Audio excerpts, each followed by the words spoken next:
जो अलमिया है वो ये है, मसलन जब ये नारा लगा बेखता बेगुना मुआविया मुआविया रज़ी अल्लाह तआला अन्हु, तो इस पर कुछ लोगों को एतराज हुआ। वो एतराज उस वक़्त उन लोगों का मुआखज़ा करना चाहिए था, हमने तो किया भी था।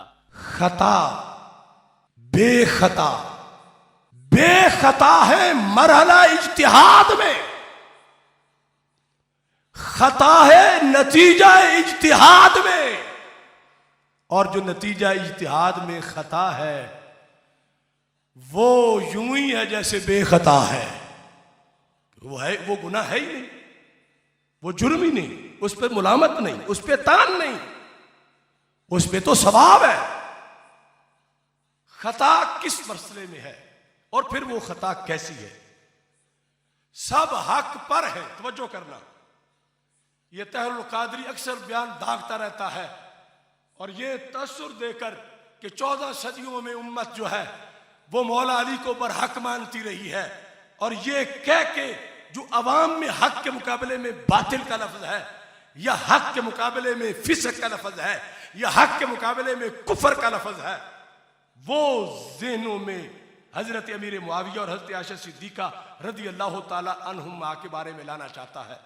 तो मैं ये बताता हूं कि एक मरहला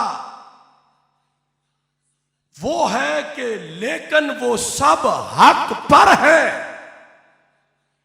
सब हक पर है। वहां जहां हक के मुकाबले में ऐब था, जहां हक के मुकाबले में गुनाह था, जहां हक के मुकाबले में कमी थी, जहां हक के मुकाबले में वो पहलू था कि जिस पर मुलामत की जा सकती है, कौन सा? इज्तिहाद के वक़्त सब हक पर है।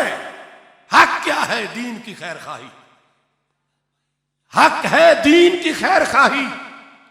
तो जैसे मौला अली दीन के खैर खा थे मरहला इज्तिहाद में, ऐसे ही हज़रत अमीर मुआविया भी दीन के खैर खा थे मरहला इज्तिहाद में।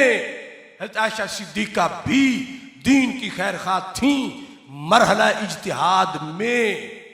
ये वो मौका है जब सब हक पर थे। और फिर खता कहां हुई? नतीजा इज्तिहाद में। और ये खता वो चीज नहीं जो गुनाह हो, ये उसे खता कह रहे हैं जिसे हदीस एक नेकी का मुस्तहिक करार देती है। इज़ा हकमल हाकिम फज्तहद व असाबा फलहु अजरान। मुज्तहिद इज्तिहाद करे, दुरुस्त नतीजा निकले तो 2 नेकियां हैं, लेकिन इज्तिहाद की यह बरकत है। इज्तिहाद में नतीजा गलत भी निकले मगर मुज्तहिद ने तो अपनी पूरी कोशिश की है, तो खता हो गई, नतीजा दुरुस्त ना निकला, तो सरकार फरमाते एक नेकी फिर भी मिल जाती है।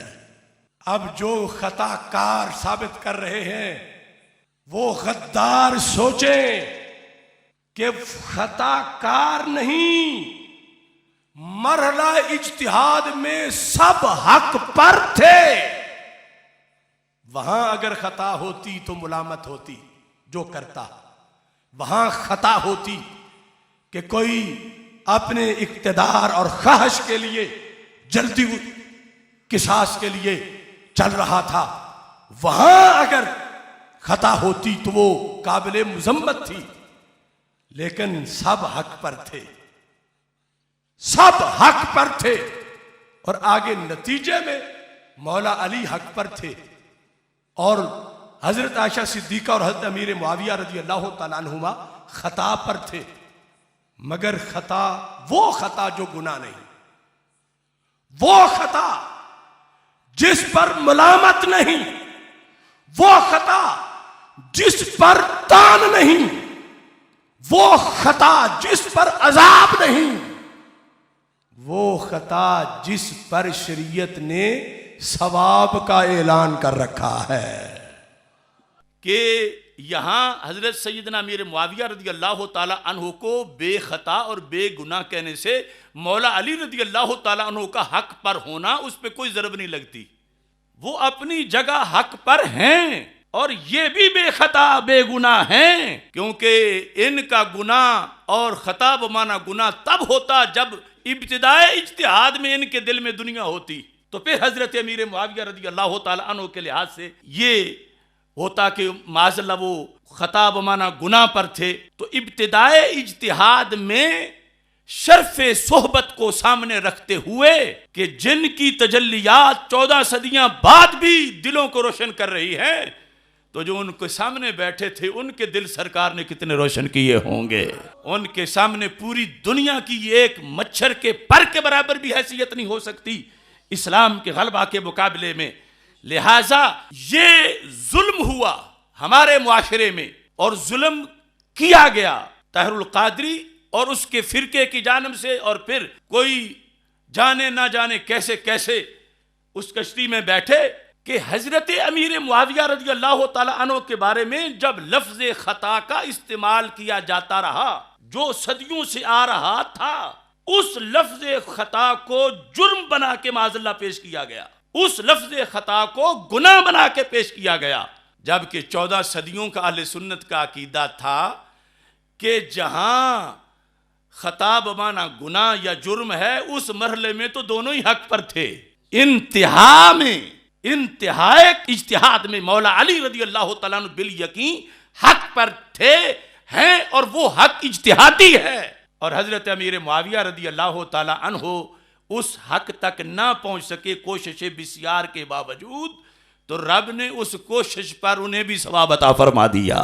तो ये तफजीलियों की तरफ से अगर उस वक़्त ये वजाहत की जाती या किसी की तवज्जो इन माखज़ की तरफ होती, अगर वो नहीं कर रहे थे तो हमारे लोग मुकाबले में खड़े होकर उसी दिन सांप का सर कुचलते जो गलती फैला रहा था, तो आज ये अवाम को अजीबो गरीब मालूम ना होता।